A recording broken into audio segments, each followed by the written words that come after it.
Welcome to day 117 of our one-year Bible reading plan. Today, we'll read 2 Kings chapters 24 through 25. Before you begin, remember that it helps to establish a daily reading time. Begin with a short prayer, asking the Holy Spirit for wisdom and understanding. Always read for understanding and to hear from God, not just to finish today's reading. Please like, subscribe, and share this video to bless someone else. Now, let's begin. 2 Kings chapter 24, verse 1. During Jehoiakim's reign, Nebuchadnezzar king of Babylon invaded the land, and Jehoiakim became his vassal for 3 years. But then he turned against Nebuchadnezzar and rebelled. The Lord sent Babylonian, Aramean, Moabite, and Ammonite raiders against him to destroy Judah, in accordance with the word of the Lord, proclaimed by his servants the prophets. Surely these things happened to Judah according to the Lord's command, in order to remove them from his presence because of the sins of Manasseh and all he had done, including the shedding of innocent blood. For he had filled Jerusalem with innocent blood, and the Lord was not willing to forgive. As for the other events of Jehoiakim's reign, and all he did, are they not written in the book of the annals of the kings of Judah? Jehoiakim rested with his ancestors, and Jehoiachin his son succeeded him as king. The king of Egypt did not march out from his own country again, because the king of Babylon had taken all his territory, from the Wadi of Egypt to the Euphrates River. Jehoiachin was 18 years old when he became king, and he reigned in Jerusalem 3 months. His mother's name was Nehushta, daughter of Elnathan. She was from Jerusalem. He did evil in the eyes of the Lord, just as his father had done. Verse 10. At that time the officers of Nebuchadnezzar king of Babylon advanced on Jerusalem and laid siege to it. And Nebuchadnezzar himself came up to the city while his officers were besieging it. Jehoiachin king of Judah, his mother, his attendants, his nobles, and his officials all surrendered to him. In the 8th year of the reign of the king of Babylon, he took Jehoiachin prisoner. As the Lord had declared, Nebuchadnezzar removed the treasures from the temple of the Lord and from the royal palace, and cut up the gold articles that Solomon king of Israel had made for the temple of the Lord. He carried all Jerusalem into exile, all the officers and fighting men, and all the skilled workers and artisans, a total of 10,000. Only the poorest people of the land were left. Nebuchadnezzar took Jehoiachin captive to Babylon. He also took from Jerusalem to Babylon the king's mother, his wives, his officials, and the prominent people of the land. The king of Babylon also deported to Babylon the entire force of 7,000 fighting men, strong and fit for war, and 1,000 skilled workers and artisans.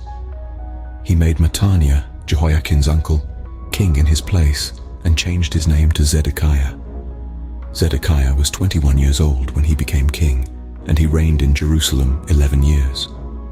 His mother's name was Hamutal, daughter of Jeremiah. She was from Libnah. He did evil in the eyes of the Lord, just as Jehoiakim had done. Verse 20. It was because of the Lord's anger that all this happened to Jerusalem and Judah, and in the end he thrust them from his presence. Now Zedekiah rebelled against the king of Babylon. 2 Kings chapter 25, verse 1. So in the 9th year of Zedekiah's reign, on the 10th day of the 10th month, Nebuchadnezzar king of Babylon marched against Jerusalem with his whole army. He encamped outside the city and built siege works all around it. The city was kept under siege until the 11th year of King Zedekiah. By the 9th day of the 4th month, the famine in the city had become so severe that there was no food for the people to eat. Then the city wall was broken through, and the whole army fled at night through the gate between the 2 walls near the king's garden, though the Babylonians were surrounding the city. They fled towards the Arabah, but the Babylonian army pursued the king and overtook him in the plains of Jericho. All his soldiers were separated from him and scattered, and he was captured. He was taken to the king of Babylon at Riblah, where sentence was pronounced on him. They killed the sons of Zedekiah before his eyes. Then they put out his eyes, bound him with bronze shackles, and took him to Babylon. On the 7th day of the 5th month, in the 19th year of Nebuchadnezzar king of Babylon, Nebuzaradan, commander of the imperial guard, an official of the king of Babylon, came to Jerusalem. He set fire to the temple of the Lord, the royal palace and all the houses of Jerusalem. Every important building he burned down. Verse 10. The whole Babylonian army under the commander of the imperial guard broke down the walls around Jerusalem. Nebuzaradan, the commander of the guard, carried into exile the people who remained in the city, along with the rest of the populace and those who had deserted to the king of Babylon. But the commander left behind some of the poorest people of the land to work the vineyards and fields. The Babylonians broke up the bronze pillars, the movable stands, and the bronze sea that were at the temple of the Lord, and they carried the bronze to Babylon. They also took away the pots, shovels, wick trimmers, dishes, and all the bronze articles used in the temple service. The commander of the imperial guard took away the censers and sprinkling bowls, all that were made of pure gold or silver.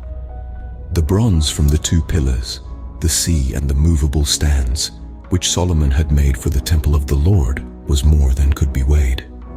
Each pillar was 18 cubits high. The bronze capital on top of one pillar was 3 cubits high and was decorated with a network and pomegranates of bronze all around. The other pillar with its network was similar. The commander of the guard took as prisoners Seraiah the chief priest, Zephaniah the priest next in rank, and the 3 doorkeepers. Of those still in the city, he took the officer in charge of the fighting men and 5 royal advisors.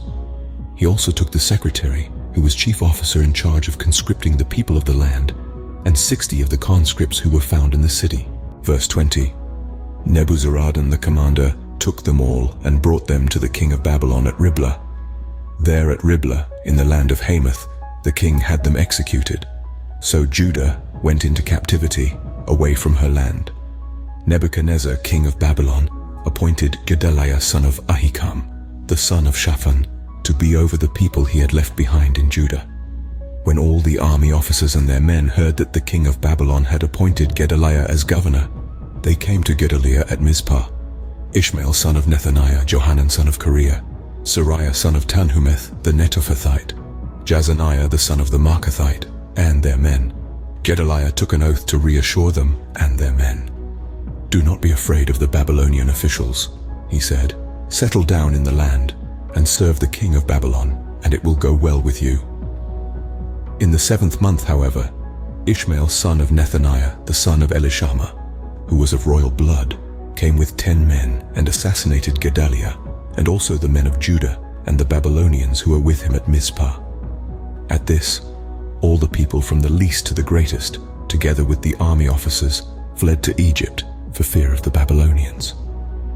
In the 37th year of the exile of Jehoiachin king of Judah, in the year Marduk became king of Babylon, he released Jehoiachin king of Judah from prison. He did this on the 27th day of the 12th month. He spoke kindly to him and gave him a seat of honor higher than those of the other kings who were with him in Babylon. So Jehoiachin put aside his prison clothes, and for the rest of his life ate regularly at the king's table. Verse 30. Day by day the king gave Jehoiachin a regular allowance as long as he lived. This concludes 2 Kings chapters 24 through 25 for day 117. We hope you are enjoying these daily videos. Remember to check the description box for links and resources. Thank you for watching. Please like, share, and subscribe. Your support helps spread God's word to reach more people on YouTube. We'll see you in the next video for our day 118 reading.